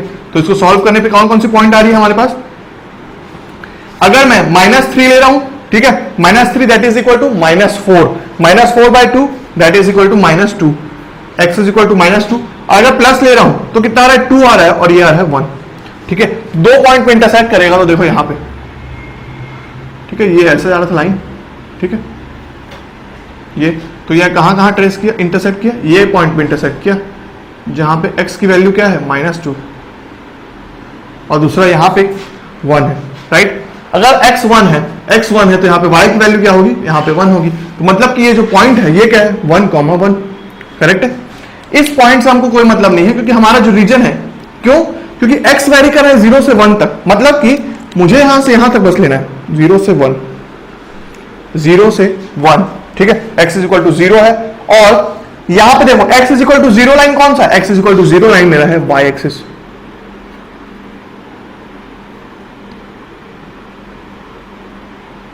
ये हो गया x is equal to 0 line, ठीक है, y axis, x is equal to 0 line, y is equal to x square, y is equal to 2 minus x, x is equal to 0 line, और ये हो गया आपका x इज इक्वल टू 1, ठीक। अब मुझे क्या करना है, देखो क्वेश्चन में गिवन था, क्वेश्चन का मैं स्ट्रिप ले रहा हूं,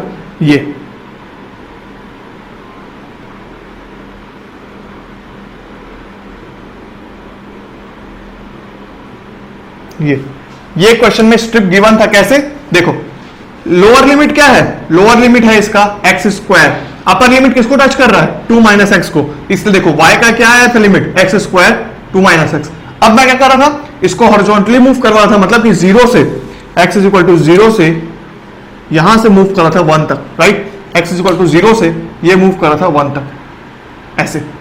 अब मुझे क्या करना है, change of order of integration के लिए मुझे क्या करना पड़ेगा, स्ट्रिप को दूसरा लेना पड़ेगा, तो मैं यहां पे ले रहा हूं हॉरिजॉन्टल स्ट्रिप, ठीक है, हॉरिजॉन्टल स्ट्रिप लिया मैं, हॉरिजॉन्टल स्ट्रिप को अब कैसे मूव कराऊंगा मैं, वर्टिकली, ठीक है, ये ऐसे मूव करेगा।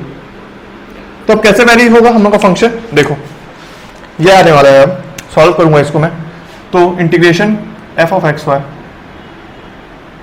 अब क्या करने वाले हैं हम, dx dy कर रहे हैं, ठीक है, और हमको लिमिट्स बताना है dx dy।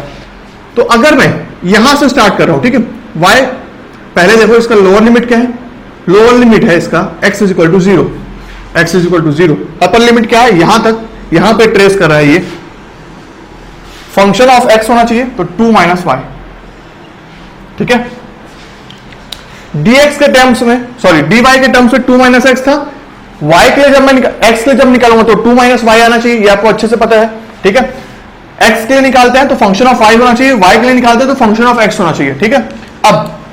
अब ये जो लिमिट है ये कहां से कहां करेगा मूव, यहां से यहां तक। अब जैसे ही वो पॉइंट यहां पे पहुंचेगा, यहां पे पूछेगा, तो यहां पे देखिए, अगर मैं यहां पे स्ट्रिप आता है तो स्ट्रिप देखो यहां पे 0 है और यहां पे कौन सा टच कर रहा है, x is equal to under root y, x is equal to under root y, ठीक है, x is equal to under root y वाली लाइन को टच कर रहा है, ठीक है। तो मतलब कि हमारा जो इंटीग्रेशन होने वाला है वो क्या होने वाला है, ब्रेक होने वाला है। तो अगर मैं इसको लिखूं पहले वाले के लिए, क्या ये जो स्ट्रिप यहां से यहां तक आया तो कहां से कहां मूव किया, y कहां से कहां, dx था, dx है 0 से 2 माइनस वाई, 0 से 2 माइनस वाई, 0 से 2 माइनस वाई। अब यहां पे लिख भी देता हूं मैं x का value, x is equal to 2 minus y, right. अब 0 से 2 माइनस वाई, ये कहां से कहां वेरी किया, y 0 से 1 वेरी किया, मतलब कि हॉरिजॉन्टल स्ट्रिप वर्टिकली पहले 0 से 1 तक आया। अब उसके आगे क्या होगा, उसके आगे फिर f of x y dx dy, right. अब यहां पे ये वाला जो स्ट्रिप है जैसे ही 1 को क्रॉस किया, 1 को क्रॉस करने के बाद अब इसका लोअर लिमिट फिर से x इज इक्वल टू 0 ही है, पर वर्टिकल स्ट्रिप जो है वो क्या हो गया है, under root y, under root y, ठीक है, अंडर रूट वाई। अब कहां से कहां पहुंचा, 1 से लेके 0, ठीक है, y कहां से कहां पहुंचा, y पहुंचा 1 से लेके, सॉरी ये हो गया आपका लोअर लिमिट आपका, मैं इसको यहां से सॉरी उल्टा मूव करवा रहा था, तो ये पहला हो गया फंक्शन आपका 0 से लेके 1, और ये हो गया आपका 1 से लेके 2, राइट, ठीक है।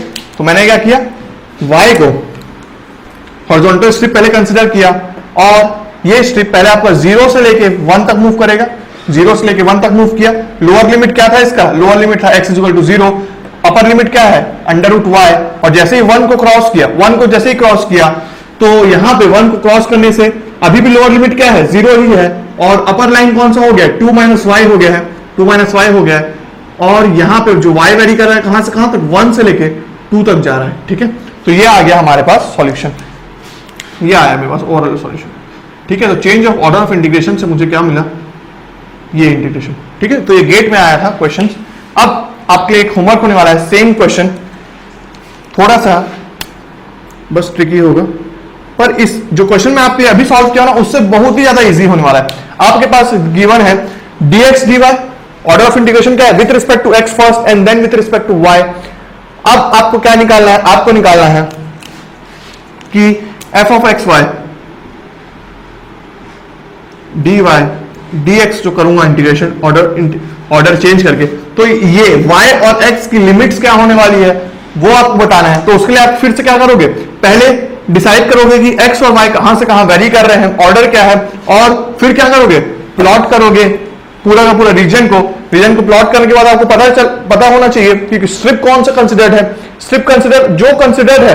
अब मुझे ऑर्डर चेंज करने के लिए क्या करना पड़ेगा, अपोजिट स्ट्रिप कंसिडर करना पड़ेगा, और फिर उसके हिसाब से फंक्शंस चेंज होंगे, फंक्शंस चेंज हो गए, राइट। और लिमिट्स भी चेंज होंगे तो मेरा ऑर्डर ऑफ इंटीग्रेशन चेंज हो जाएगा। ठीक है, तो ये था फोर्थ क्वेश्चन। अब चलते हैं हम नेक्स्ट क्वेश्चन की और। अब ये है फिफ्थ क्वेश्चन हमारे सामने, इसको भी सॉल्व करते हैं तुरंत। ठीक है, यहां पे क्या है, पहले dz के टर्म्स में, dy के टर्म्स में और फिर dx के टर्म्स में। ठीक है, तो यहां पे 3 बार इंटीग्रेशन करना है हमें। कैसे करेंगे, देखो अगर मैं dz के टर्म्स में इंटीग्रेट करता हूं, ये फंक्शन क्या हो जाएगा, ये फंक्शन हो जाएगा, ये फंक्शन हो जा रहा है कांस्टेंट, क्योंकि y के टर्म्स में, तो मतलब कि मैं आराम से इंटीग्रेट कर सकता हूं y dz के टर्म्स में, तो ये तो पक्का है। ठीक है, तो अगर मैं देखो 0 से पाई फिर x इज इक्वल टू, और देखो dz dy dx d1 है, तो डेफिनेटली ये जो आपका लिमिट होने वाला है, ये किसका है, z का है, ये किसका है, y का है, और ये किसका है, x का है। करेक्ट। अब इंटीग्रेट किया अगर मैं dz के टर्म्स में, तो मेरे पास क्या आ जाएगा, sine y by y as it is आ गया, और यहां पे z आ गया, जो कहां से कहां वेरी कर रहा था, 0 से 2, और ये हो गया dy dx। Correct, right. अब हमारे पास क्वेश्चन कैसा हो गया, 0 से पाई x टू पाई, और ये 2 को बाहर निकालता हूं, और साइन y बाय y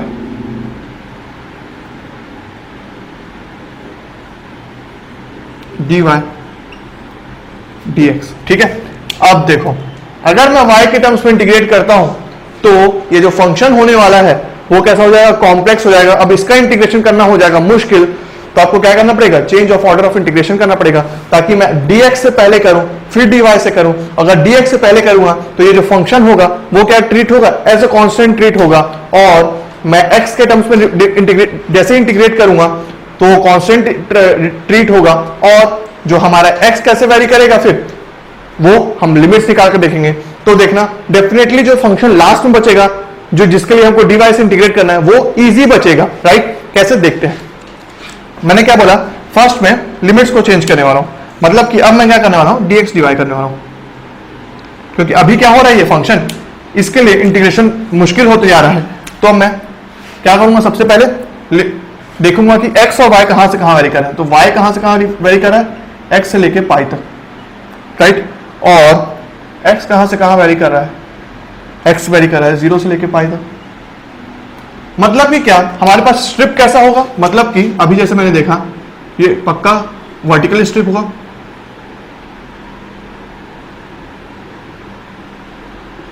ठीक है, अभी जस्ट हमने क्वेश्चन में देखा तो उसमें कैसे था, वर्टिकल स्ट्रिप था। राइट, वर्टिकल स्ट्रिप था, और वो कैसे मूव कर रहा था, हॉरिजॉन्टली मूव कर रहा था।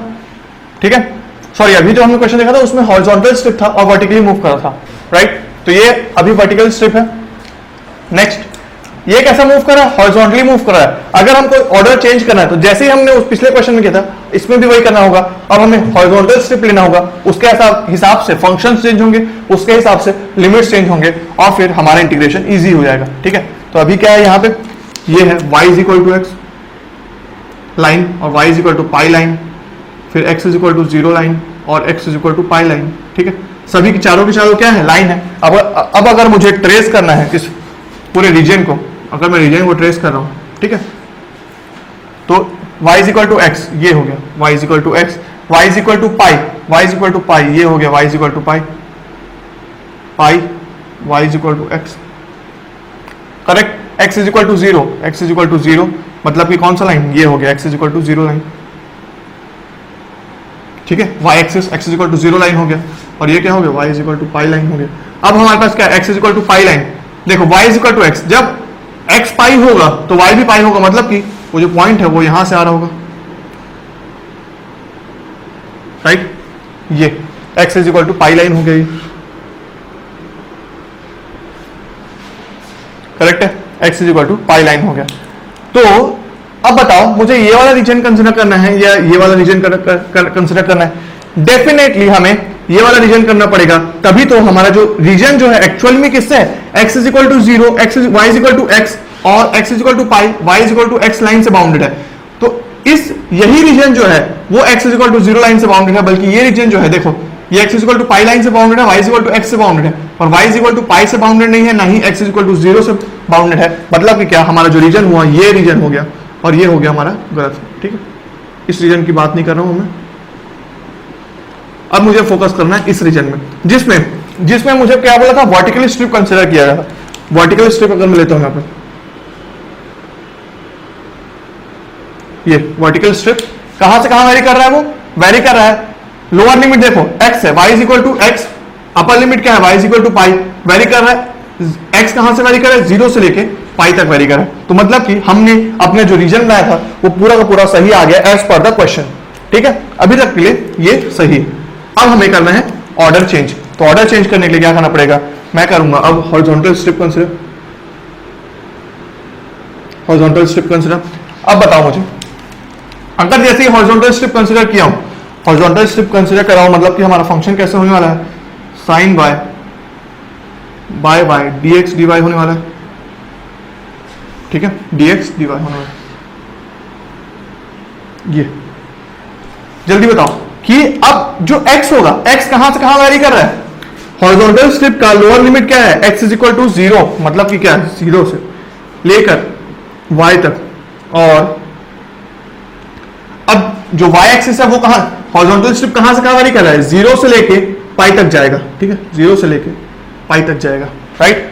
अब इंटीग्रेट कर दो x के टर्म्स में, x के टर्म्स में अगर इंटीग्रेट करता हूं तो मेरे पास आएगा कांस्टेंट ट्रीट होगा ये फंक्शन, और यहां पे आ गया x जो वेरी कर रहा है 0 से लेके y dy, और ये वेरी कर रहा है 0 से लेके पाई।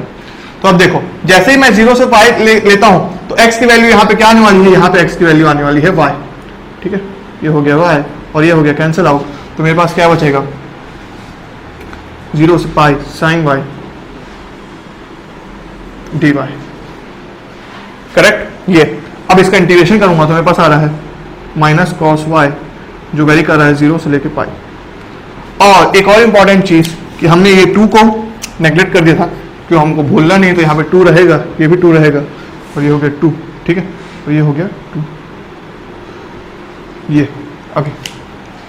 अब अगर इसको मैं सॉल्व करता हूं तो -2 इंटू कॉस पाई, ठीक है, -1 -1, ठीक है, तो -2 इज इक्वल टू 4, ये आ गया क्वेश्चन सॉल्व। तो देखिए आपने कि इसमें हमने क्या किया, सेम चीज किया, अभी तक order change of order of integration ही करते। अब मुझे लगता है कि आप बहुत ही अच्छे से कंफर्टेबल हो चुके होंगे कि कैसे आपको आइडेंटिफाई करना है, पहले लिमिट्स को देखना है, फंक्शन को, क्या पहले जैसे कि यहां पे देखा आपने कि dz से इंटीग्रेशन के टाइम आपने ये नहीं सोचा कि ऑर्डर चेंज करना है कि नहीं, पहले आपने देखा कि फंक्शन ऐसा है तो भाई dz से तो मैं कर सकता हूं, हमेशा change of order of integration की तरफ नहीं जाना है, पहले देखना है कि क्या हो सकता है कि नहीं, इंटीग्रेशन हो सकता है, अगर आसानी से कर सकते हो तो डेफिनेटली करो। फिर उसके बाद देखें कि अब हम जाके फंस चुके हैं, तब हमने क्या सोचा, अब हम ऑर्डर को चेंज करते हैं ताकि अब हम इंटीग्रेशन आसानी से करें। और देखो लास्ट में जो हमारा चेंज करने के बाद ऑर्डर आया, वो फंक्शन आया, वो कितना इजी आया, साइन वाई का इंटीग्रेशन था, ठीक है, कैंसिल आउट हो गया। तो ऐसे टाइप का आपको अटेम्प्ट करना है, ठीक है। अब लास्ट क्वेश्चन के ऊपर चलते हैं और उसको आप तुरंत सॉल्व करोगे और मजा भी आएगा, ठीक है। ये हमारे change of order of integration का लास्ट क्वेश्चन है। अब इसे आप नोट करेंगे, सॉल्व करेंगे, ठीक है। कैसे सॉल्व करना है, अभी आप वीडियो को पहले पॉज करो, ठीक है, पॉज करो, क्वेश्चन पहले क्वेश्चन को लिख लो, पॉज करो और टाइमर लगाओ 3 to 4 मिनट्स का, और इसका सॉल्यूशन करके देखो कि कैसे करोगे। मैं देखना चाहता हूं कि आपका आंसर कितना आता है, और आप भी एक बार सिंसियर अटेम्प्ट लो इस क्वेश्चन को सॉल्व करने के लिए, ठीक है। अब वीडियो ऑन कीजिए और देखिए सॉल्यूशन को, राइट। तो आई होप आपने ट्राई किया होगा इस क्वेश्चन को सॉल्व करने का, मजा आया वो सॉल्व करके आपको। कुछ लोग अभी इस क्वेश्चन में change of order of integration के लगा रहे होंगे, ठीक है, क्योंकि क्या हमारा टॉपिक चल रहा है change of order of integration का, तो इस क्वेश्चन को भी वो उसी से ट्राई कर रहे होंगे। पर आपको मैंने क्या बोला कि हमेशा change of order of integration में नहीं जाने की जरूरत है, आपको पहले ट्राई करना है कि जो फंक्शन गिवन है उससे ही इंटीग्रेशन हो पा रहा है कि नहीं। इसलिए मैंने एक क्वेश्चन को चुना कि आप अगर हर बार change of order of integration में जाओगे तो आप अननेसेसरी अपना कैलकुलेशन को बढ़ा रहे हो, बल्कि हमारा change of order of integration जो है वो हमारा कैलकुलेशन को इजी करने के लिए है, ठीक है। तो पहला चीज क्या करोगे कि जो मैं फंक्शन देख रहा हूं, ये जो फंक्शन का इंटीग्रेशन करना है, क्या उसका इंटीग्रेशन में with respect to y easily कर सकता हूं। तो देखो चेक करो, e to the power y by x को इंटीग्रेट किया तो x क्या होगा, कांस्टेंट की तरह ट्रीट होगा, ठीक है, ये हो गया कांस्टेंट की तरह ट्रीट होगा। तो अगर मैं इंटीग्रेट किया तो मेरे पास क्या आ जाएगा, e by y by x upon 1 by x, right. और ये कहां से कहां वेरी करेगा, 0 से x स्क्वायर तक वेरी करेगा, और लास्ट में क्या होगा dx, और ये 0 से 1, ये तो इजीली इंटीग्रेट हो गया। तो अब अगर मैं वैल्यूज पुट करता हूं तो मेरे पास क्या आ रहा है 0 से 1 x e to the power y by x, ठीक है। और यहां पे मुझे क्या पुट करना है, यहां पे मुझे y की जगह x स्क्वायर और 0 पुट करना है। तो जब मैं x स्क्वायर पुट करता हूं, x स्क्वायर पुट किया एक बार और फिर minus e to the power 0 by x dx, तो मेरे पास यहां पे क्या आ रहा है, इसको सॉल्व कर रहा हूं तो 0 से 1 x e to the power x minus 1, correct correct. अब क्या होगा, ये हो गया 0 से 1 x e to the power x minus 0 से 1 x dx। इसका इंटीग्रेशन क्या होगा आपको अच्छे से पता है, इसका इंटीग्रेशन होने वाला है हमारा x minus 1 minus x square by 2,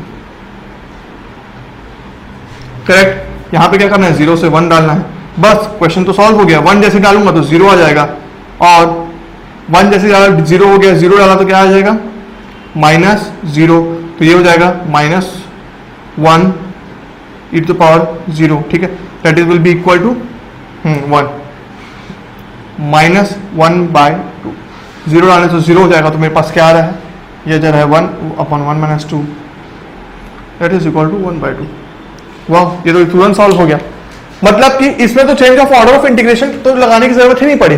तो मैंने इस क्वेश्चन को क्यों रखा आखिर, मैंने इस क्वेश्चन को इसलिए रखा क्योंकि अक्सर क्या होता है, जो टॉपिक चलता रहता है हमको लगता है कि हमको बस वही टॉपिक के हिसाब से क्वेश्चन रखना है, पर नहीं, हमें दिमाग पूरा खुला रखना है। हम जो अभी बेसिक पढ़ते हुए आए हैं उसको लूज नहीं करना है, ठीक है, उसको लूज नहीं करना है। हर क्वेश्चन को मल्टीपल वे से सोचना है, जनरल वे से सोचना है, ठीक है, कि पहले मैं क्या बेसिक वे से अप्लाई कर पा रहा हूं, जो जनरल अप्रोच है उससे सॉल्व कर पा रहा हूं कि नहीं, उसके बाद ही मैं इजीएस्ट वे में जाऊंगा। मतलब कि उसके बाद ही मैं देखूंगा कि change of order of integration हो पा रहा है कि नहीं, ठीक है, उसके बाद सॉल्व करूंगा। पर इस क्वेश्चन को जैसे मैंने देखा कि फंक्शन को इंटीग्रेट तो मैं आराम से कर सकता हूं, तो मुझे उसकी जरूरत ही नहीं पड़ी और आंसर मेरा इजीली आ गया, ठीक है। तो ये क्वेश्चन उन लोग के लिए था जो अभी भी 6 क्वेश्चन, इतने सारे question change of order of integration करने के बाद 6 क्वेश्चन को भी किसमें सॉल्व कर रहे होंगे, change of order of integration solve करेंगे, तो अभी हम लोग लिमिट स्ट्रेस कर रहे होंगे, वो सब कर रहे होंगे, बल्कि यहाँ पे तो क्वेश्चन इजीली सॉल्व हो गया, ठीक है। तो आपको हमेशा दिमाग खुले रखना है और क्वेश्चन को पहले देखना है कि कौन से फंक्शन को सॉल्व करना है हमें और कैसा फंक्शन है, किससे इंटीग्रेशन हो रहा है, इंटीग्रेशन पहला हो पा रहा है कि नहीं, उसके बाद ही आपको जब आप फंस जाए तब आपको हेल्प लेना है किसका, change of order of integration का। तो यहाँ पे आपका ये मल्टीपल इंटीग्रल्स का टॉपिक कवर होता है। अब हम क्या करने वाले पता है, कि देखो डेफिनेट इंटीग्रल, सबसे पहला टॉपिक क्या था, डेफिनेट इंटीग्रल्स, उसका प्रॉपर्टीज देख लिए। प्रॉपर्टीज के बाद क्या बात किए थे हम, प्रॉपर्टीज, फिर इंपॉर्टेंट रिजल्ट्स की बात की थे, बहुत सारे न्यूमेरिकल्स किए, फिर मल्टीपल इंटीग्रल्स पे आ गए। मल्टीपल इंटीग्रल्स के बाद अब हम करने वाले हैं एप्लीकेशन, पढ़ने वाले हैं एप्लीकेशन ऑफ इंटीग्रल्स, ठीक है। अब हम इन इंटीग्रल्स का एप्लीकेशन देखने वाले हैं, ठीक है, जो लास्ट टॉपिक होगा हमारा इंटीग्रल कैलकुलस का। तो चलिए लास्ट टॉपिक की ओर। Thank you everyone for watching this video till the end. Please like this video and share it with your friends. If you are new to this channel, subscribe to our YouTube channel and don't forget to hit the bell icon to get the latest updates. And to boost your GATE preparation, enroll in our test series by clicking on the link displayed on the description and in the first comment. You can also join our Telegram channel by clicking on the link displayed in the description box. तो मिलते हैं अब next video में, तब तक के लिए have a good day. See ya.